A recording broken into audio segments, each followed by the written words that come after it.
മുൻ മന്ത്രി ജി സുധാകരൻ ഇപ്പോൾ നമുക്കൊപ്പം ചേരുന്നുണ്ട്. അങ്ങ് എങ്ങനെയാണ് എം ഡിയെ ഓർത്തെടുക്കുന്നത്? ഒരു കാലഘട്ടത്തിൽ എം ഡി മലയാള സാഹിത്യത്തിനും പൊതുജീവനത്തിനും നൽകിയിട്ടുള്ള സംഭാവനകളെ ഒരു രാഷ്ട്രീയ നേതാവ്, രാഷ്ട്രീയ പ്രവർത്തകൻ എന്ന നിലയിലെല്ലാം കൂടി അങ്ങ് അനുസ്മരിക്കുന്നത് എങ്ങനെയാണ്?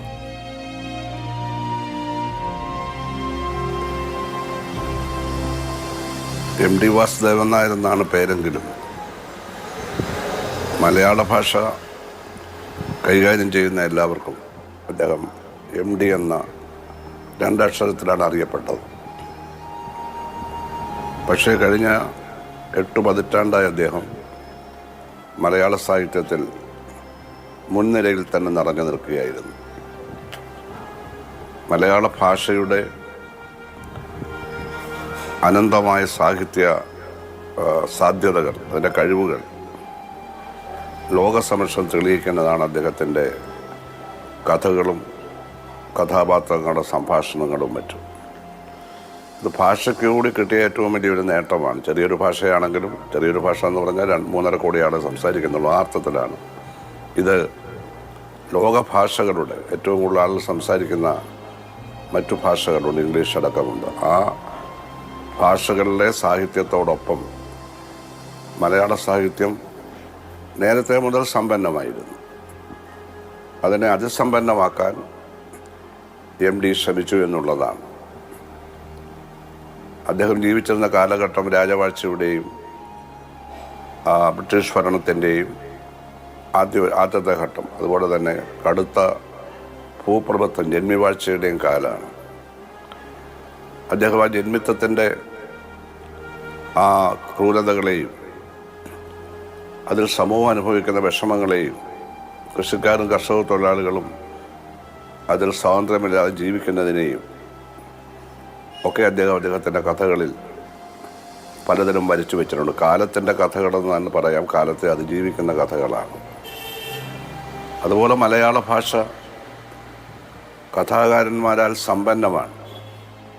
ഇപ്പോൾ തകഴിയുണ്ട്, കേശവദേവുണ്ട്, ബഷീറുണ്ട്,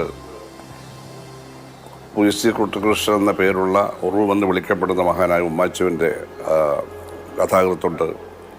ഇപ്പം സി രാധാകൃഷ്ണൻ നമ്മളോടൊപ്പമുണ്ട്, പെരുമ്പട ശ്രീധരൻ നമ്മളോടൊപ്പമുണ്ട്, കെ സുരേന്ദ്രൻ ഉണ്ടായിരുന്നു, ജി വിവേകാനന്ദൻ ഉണ്ടായിരുന്നു, കള്ളിച്ചെല്ലമ്മയുടെ കർത്താവ്, കെ ആർ മീര നമ്മളോടൊപ്പമുണ്ട്, പി അയ്യനേത്തുണ്ടായിരുന്നു, മുട്ടത്തുവർക്കി ഉണ്ടായിരുന്നു, ഇ വാസുണ്ട്, പി വത്സരയുണ്ട്, കാക്കനാടനുണ്ടായിരുന്നു, റോസ്മനുണ്ട്. അങ്ങനെ വലിയൊരു നിര കഥാകൃത്തുക്കൾ, നോവലിസ്റ്റുകൾ നമ്മുടെ ഈ മലയാള സാഹിത്യത്തെ സമ്പന്നമാക്കിയിരിക്കുകയാണ്. അവരുടെ ആ നിരയിൽ മുൻപിൽ തന്നെ 80 വർഷക്കാലത്തെ സാഹിത്യ സഭരി കൊണ്ട്, വിശേഷിച്ച് കഥാരചന, നോവൽ രചന സഭരി കൊണ്ട് എം ഡി സ്ഥാനം പിടിച്ചിരിക്കുകയാണ്. മാതൃഭൂമിയുടെ പത്രാധിപർ എന്നുള്ള നിലത്തിൽ അദ്ദേഹത്തിന് പ്രവർത്തിക്കാൻ പറ്റിയതുകൊണ്ട് കൂടുതൽ എക്സ്പോഷർ ലഭിച്ചു എന്നുള്ളതും ഒരു വസ്തുതയാണ്.